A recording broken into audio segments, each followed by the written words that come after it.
Saudações, buscadores da paz! Hoje guiaremos você através de ensinamentos poderosos de Yogananda. Inscreva-se agora e descubra como acalmar a mente, conquistar o autocontrole e viver uma vida plena de significado.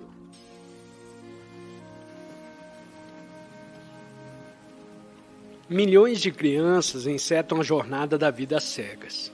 Agem como brinquedos mecânicos que se põem em movimento com um pouco de corda. Correm sem destino e batem contra qualquer coisa que lhes barra o caminho. Essa jornada sem rumo são o quinhão de muitas pessoas, porque, no começo, não avançaram para um objetivo certo, nem estavam devidamente equipadas com os poderes que a manteriam numa senda definida. Nessa fase da vida, elas agem como marionetes manipuladas pelo ambiente, os instintos pré-natais e o destino. Nunca sabem que papéis poderão desempenhar com êxito, nem podem harmonizar seus deveres com o roteiro do drama cósmico. Milhões, por assim dizer, cumprem seus deveres na vida como se estivessem em estado de sonambulismo. Você deve descobrir de vez em quando seu caminho na vida, analisando a primeira infância e a etapa atual, para não tomar inconsideradamente o rumo errado. Depois, determinada a direção certa, tentar elaborar, com base nela, todos os métodos criativos de enriquecimento ao seu dispor. Esses métodos, porém, devem ficar nos limites do seu idealismo. De outro modo, terá dinheiro, mas não felicidade. A felicidade só é possível quando o desejo de enriquecer não o induz a enveredar pelo caminho errado. Desperte. Nunca é tarde para fazer o diagnóstico da vida. Analise o que você é e qual a natureza verdadeira do seu trabalho, para fazer de si mesmo aquilo que deve ser. Possui talentos e poderes que nunca utilizou antes. Possui toda a força de que precisa. E não há força mais formidável do que a mente. Afaste-a dos hábitos mesquinhos que mantêm você preso às coisas mundanas. Sorria o sorriso perpétuo de Deus. Sorria o vigoroso sorriso do esforço equilibrado. O sorriso de $1 bilhão que ninguém poderá arrancar de você.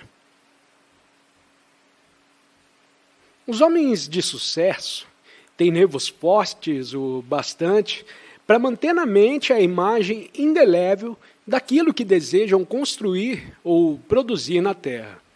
Então, como financistas, empregam a habilidade criativa. Como construtores, a vontade de poder. Como carpinteiros, a atenção minuciosa. E como operários, a paciência mental, para assim materializar seus sonhos. Você é infeliz porque não visualiza com nitidez suficiente as grandes coisas que de fato deseja, nem emprega sua força de vontade, talento criativo e paciência para materializá-las. A felicidade depende da capacidade de manifestar, primeiro os desejos menores e depois os sonhos maiores. Cuide para não alimentar ambições impraticáveis na vida e, consequentemente, passar anos atolados no lodaçal da pobreza, vítima do sarcasmo de familiares e amigos, como se perseguisse a cauda de um arco-íris. Faça esquemas mentais das pequenas coisas e esforce-se para concretizá-las até conseguir tornar realidade também os grandes sonhos. Contente-se com a obtenção de pequenos êxitos, pois assim aprenderá a ser um milionário da felicidade e, mais tarde, a materializar seus sonhos grandiosos. A infelicidade é consequência do fracasso. Você poderá criar para si uma felicidade duradoura se não permitir que nada o perturbe na jornada do sucesso.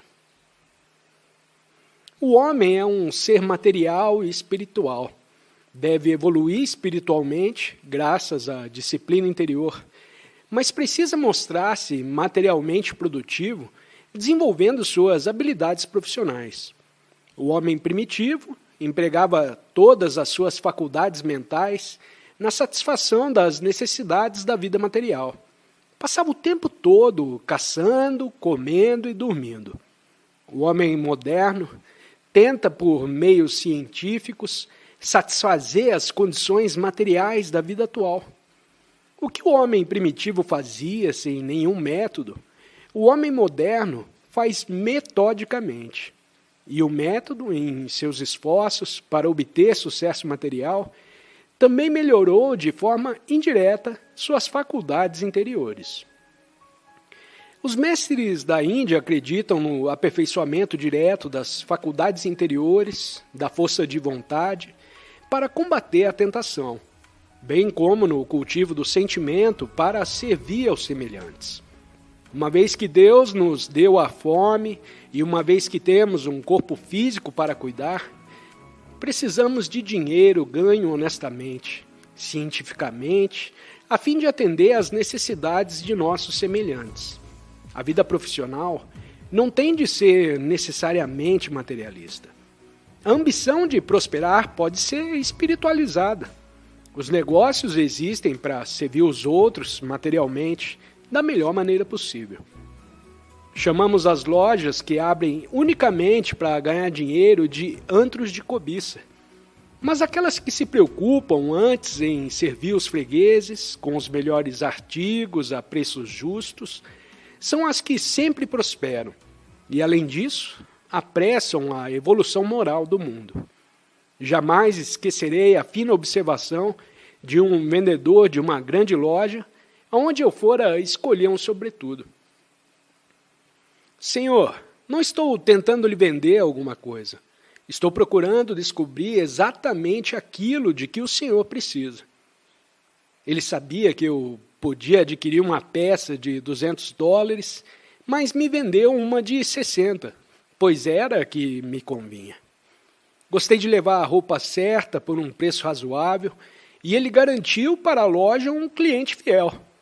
Se houvesse me vendido o sobretudo mais caro, eu nunca poria os pés ali de novo. Desse modo, as pessoas devem espiritualizar sua ambição profissional, pensando na melhor maneira de atender às necessidades adequadas dos semelhantes. O homem deve ganhar dinheiro para também fundar instituições filantrópicas em prol do bem público. Quando ganhamos muito dinheiro, tornando os outros prósperos e usando a fortuna para ajudá-los a ajudar-se, estamos diante de uma ambição espiritualizada. Pais ricos que deixam dinheiro demais aos filhos interrompem a evolução, o sucesso e a felicidade que esses deveriam alcançar por mérito próprio. Concordo com o Sr. Henry Ford quando quer ajudar as pessoas a ajudar-se a si próprias e não praticar uma caridade que humilha e escraviza. Somente se tiverem ambição coroada pelo ideal do serviço, poderão as pessoas materialmente ambiciosas justificar espiritualmente o ganho de dinheiro. Sem ambição, nossas faculdades se embotam e comprometem o progresso da humanidade. Uma das razões da maior espiritualidade dos orientais é levarem a vida de maneira simples, recusando-se a assumir o papel de autômatos nos negócios e reservando mais tempo à contemplação. Sem dúvida, muitos deles empregam o lazer no cultivo de hábitos de preguiça e não na realização espiritual. Contudo, em regra, os orientais têm mesmo uma percepção espiritual mais aguçada. Nossos irmãos do Ocidente usam seu tempo para desenvolver apenas os fatores mentais e intelectuais da vida. São ocupados demais até para degustar os frutos de seu trabalho material ou para conhecer a fundo o significado da paz, da descontração e da bem-aventurança. Muitos de nossos irmãos ocidentais acham-se escravizados por seus compromissos menos importantes e esquecem que o compromisso supremo é o contato abençoado com Deus. Nossos irmãos ocidentais precisam fabricar o tempo. Embora devam lutar mais pela vida por causa do clima frio, gozam de uma vantagem com relação a seus semelhantes do Oriente: o uso extensivo de máquinas. Poderiam assim economizar tempo para estudos mais profundos da vida, e não só para a dança ou os divertimentos. As atividades profissionais e o dinheiro existem para o conforto do homem, mas a cobiça cega não deve privá-lo de sua felicidade. 6 dias e noites inteiros de uma existência mecânica, com apenas algumas horas para a cultura espiritual, não são uma situação de equilíbrio. A semana deve ser reservada para o trabalho, a diversão e o cultivo do espírito. 5 dias para ganhar dinheiro, 1 dia para descansar e divertir-se, e 1 dia para praticar a introspecção e a realização interior. O homem precisa dispor de algum tempo livre para se encontrar. 1 dia por semana, o domingo, por exemplo, não basta, porque é o seu único feriado. Ele então só quer descansar, pois está fatigado demais para meditações. Com uma semana de 5 dias, tal qual proposta por Henry Ford, as pessoas poderão empregar a noite de sexta, o sábado e o domingo para afastar-se do ambiente barulhento da cidade e assim aumentar a longevidade. O chefe de polícia de Chicago declarou que, se a barulheira da cidade fosse eliminada, os homens viveriam cerca de 11 anos a mais, com o sistema nervoso em equilíbrio.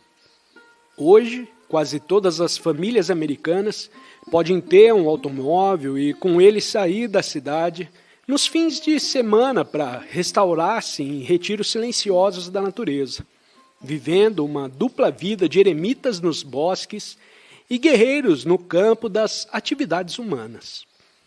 É absolutamente necessário que a semana de 5 dias de Ford seja adotada pelos empresários. Os patriotas realistas, amantes da verdade, devem cooperar, proporcionando aos trabalhadores o sábado, dia de diversão e descanso, e o domingo, dia reservado para aprimorar os hábitos de meditação, buscar uma fraternidade espiritual e vivenciar o bem supremo, que é a bênção divina interior.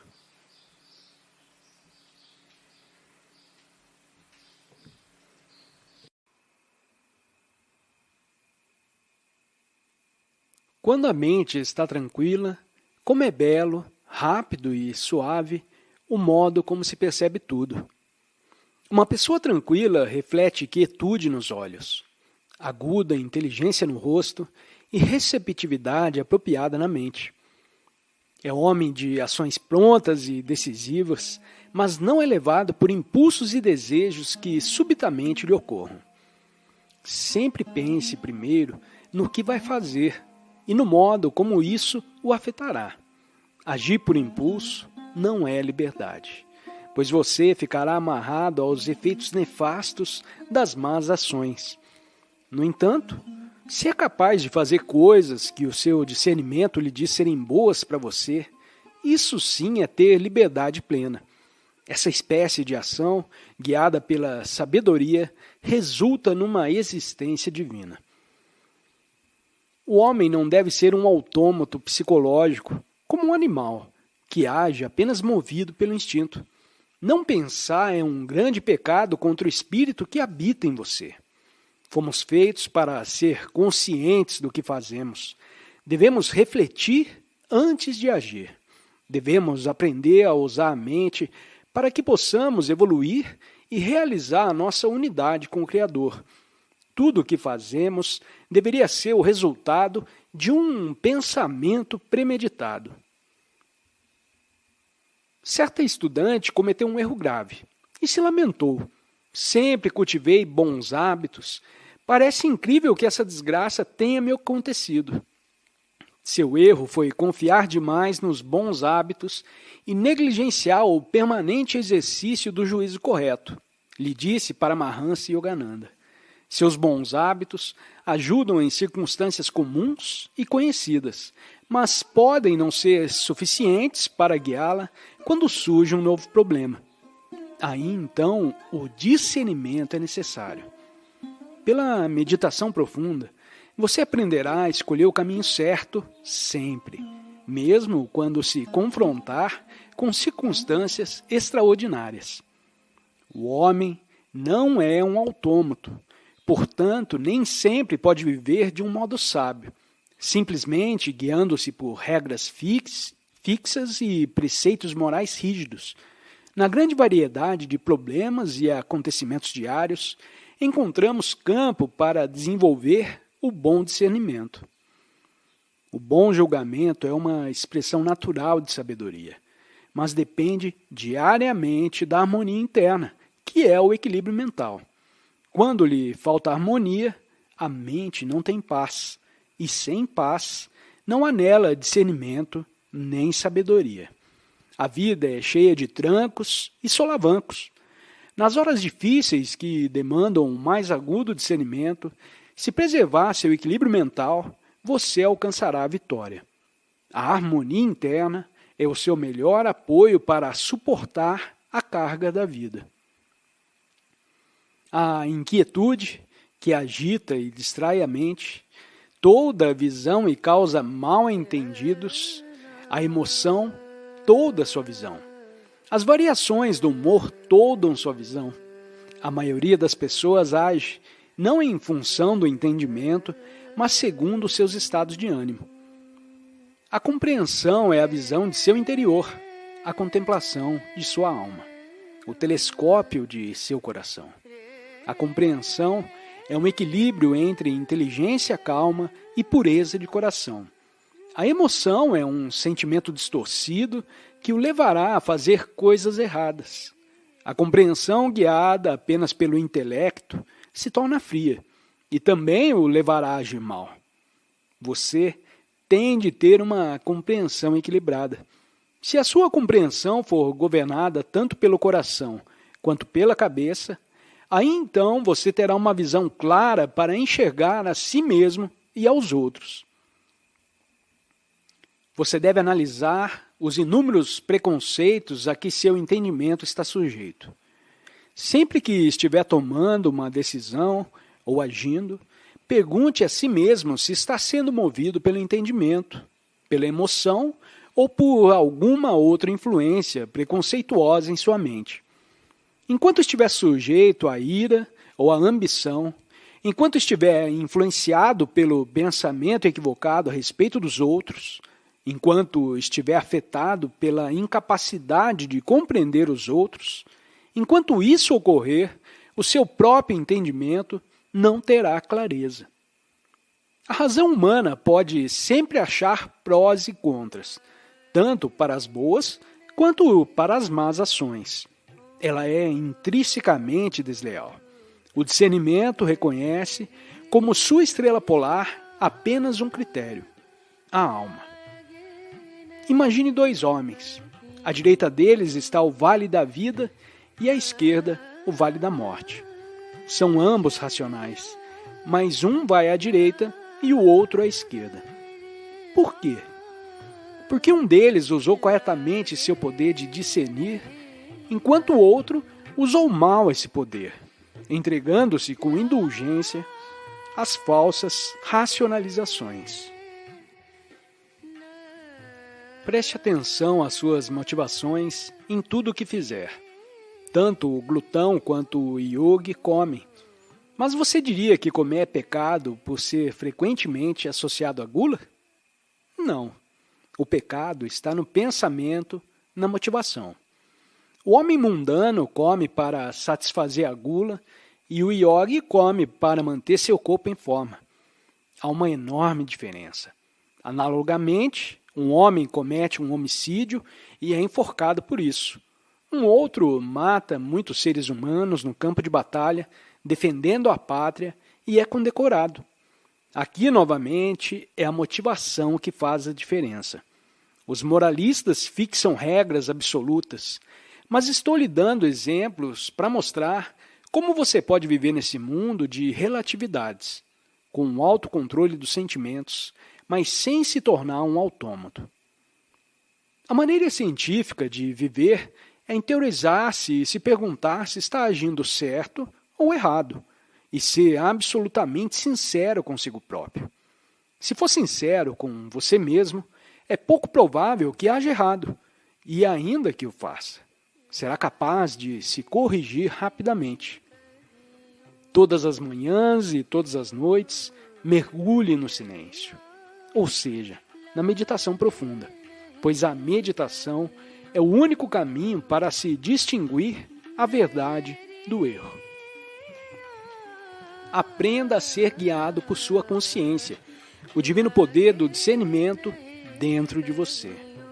Deus é o sussurro no templo de sua consciência e a luz da intuição. Você sabe quando está agindo errado. Todo o seu ser lhe diz, e essa sensação é a voz de Deus. Se você não o escuta, ele fica calado. Mas quando você despertar da ilusão e quiser agir corretamente, ele o guiará. Seguindo todo o tempo a voz interna da consciência, que é a voz de Deus, você se tornará uma pessoa verdadeiramente moral, um ser altamente espiritualizado, um homem de paz. A intuição é a orientação da alma, que surge naturalmente no homem quando sua mente está tranquila. O objetivo da ciência da yoga é acalmar a mente, para que, sem distorções, ela possa ouvir o infalível conselho da voz interna. Resolva todos os seus problemas por meio da meditação. Sintonize-se com a ativa orientação interior. A voz divina tem resposta para todos os dilemas da vida. Embora a engenhosidade do homem para se meter em dificuldades pareça não ter fim. O infinito socorro não é menos inexaurível. Ao querer que dependamos exclusivamente dele, Deus não quer dizer que você não deva pensar por si próprio. Ele quer que você use a iniciativa.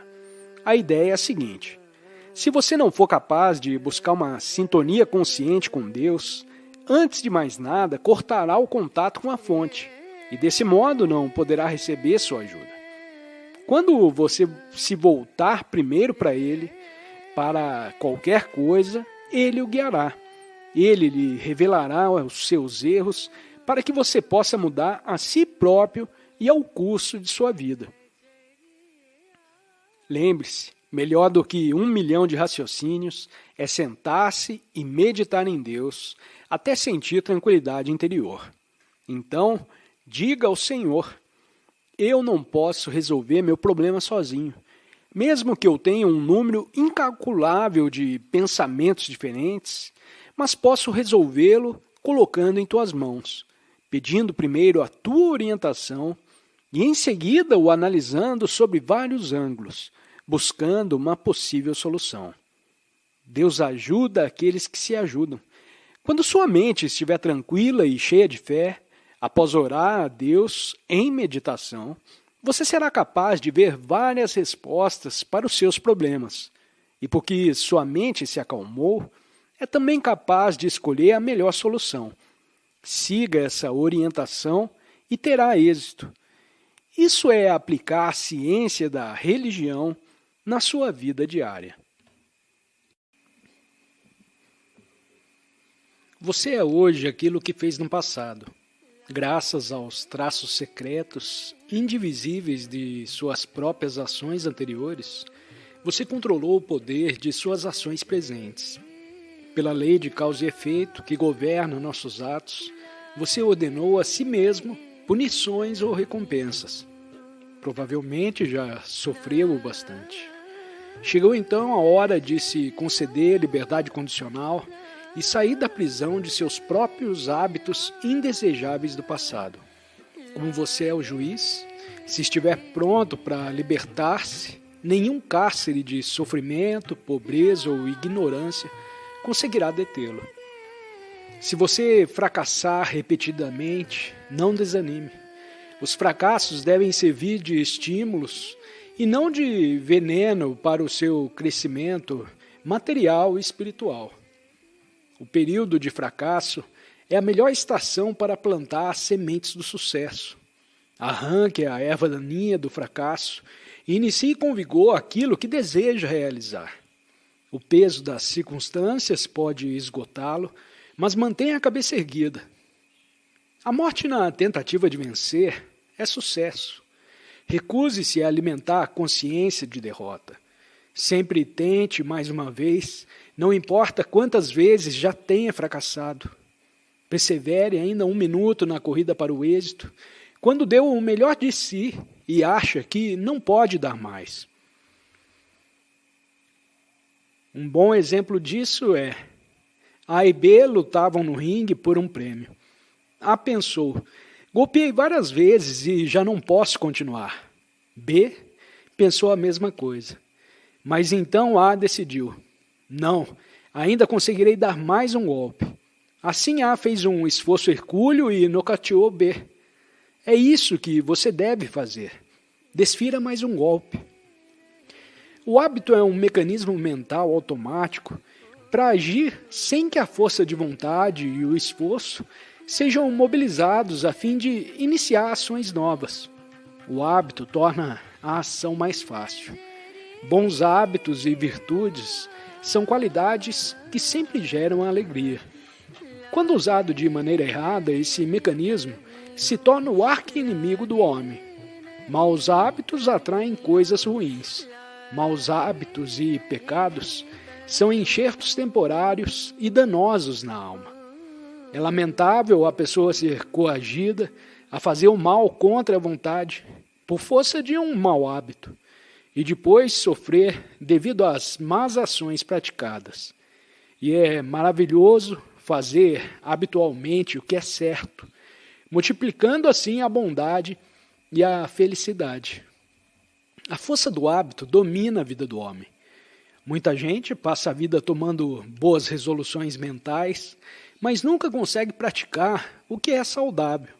Em geral, não fazemos o que planejamos, mas apenas o que estamos acostumados a fazer. Não se sinta indefeso caso tenha alguns hábitos indesejáveis. É hora de começar a vencê-los, desenvolvendo a força de vontade e o costume da meditação correta e frequente. Você pode se livrar das garras dos maus hábitos e criar atitudes de pensamentos e ação que lhe deem os resultados pretendidos. Se você não tem força de vontade suficiente, tente desenvolver o poder do não quero. Quando estiver à mesa e a senhora gula tentar anestesiar seu autocontrole, para você comer mais do que deveria, observe-se. E depois de ingerir a quantidade e a qualidade certa de alimentos, diga a si mesmo: não quero comer mais. E levante-se rapidamente da mesa. Se alguém chamar: "Hey, John, volte aqui. Você se esqueceu dessa deliciosa torta de maçã." Responda: não quero. A única maneira de vencer a tentação é saber que existem coisas superiores a ela. Quando a tentação vier, a primeira medida a tomar é deter a ação ou o impulso. Quando ela se for, só então raciocine, pois a tentação não nos deixa raciocinar. Apenas diga não, levante-se e vá embora. Essa é a maneira mais segura de destruir a tentação. Quanto mais você fortalecer o não quero perante a tentação, mais feliz será, pois a felicidade depende da capacidade de fazer as coisas que devemos fazer. O hábito se agarra como um polvo ao cérebro e obriga você a fazer determinada coisa. Você não quer, mas faz. Nunca se permita ser vítima de hábitos errados. Lembre-se de que deve ser o chefe de você mesmo. Não deixe que nada nem ninguém o controle. Se algo indesejável se torna um hábito para você, é tempo de interrompê-lo. Em geral, não gosto de ordens. Quando você ordena que alguém não faça alguma coisa, ele parece ficar ainda mais determinado a fazê-la. O sabor do fruto proibido é doce no começo, mas amargo no fim. Tome bastante cuidado para que ninguém interfira em sua felicidade. Uma das causas do fracasso é você não comparar seus maus hábitos com a força de vontade imprescindível para combatê-los. Um talento extraordinário não é tão necessário quanto um propósito firme e um esforço constante. Não continue a suportar o peso das fraquezas mentais e morais herdadas do passado, mas queime-as na fogueira da resolução e torne-se livre. Quando você decidir fazer algo que sabe ser absolutamente certo, faça-o a qualquer custo. Isso conferirá à sua vontade, guiada pela sabedoria, mais poder sobre seus maus hábitos. Esqueça o fracasso material do ano passado, as fraquezas mentais e morais, a indiferença espiritual e as meditações praticadas sem grande empenho, usando a vontade para ser próspero, autocontrolado e capaz de meditar profundamente até entrar de fato em contato com Deus.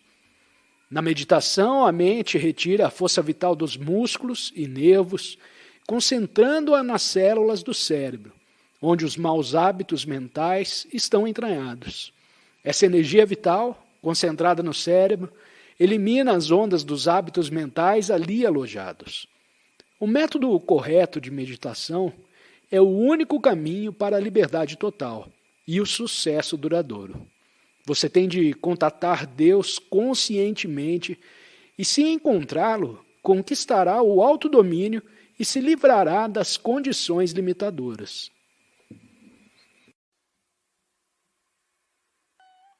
Agradecemos por compartilhar esse momento de paz conosco. Queremos ouvir suas histórias e pensamentos nos comentários. Se gostou do que viu, nos ajude a crescer compartilhando o vídeo. E não se esqueça de explorar o próximo vídeo que está sendo recomendado para você.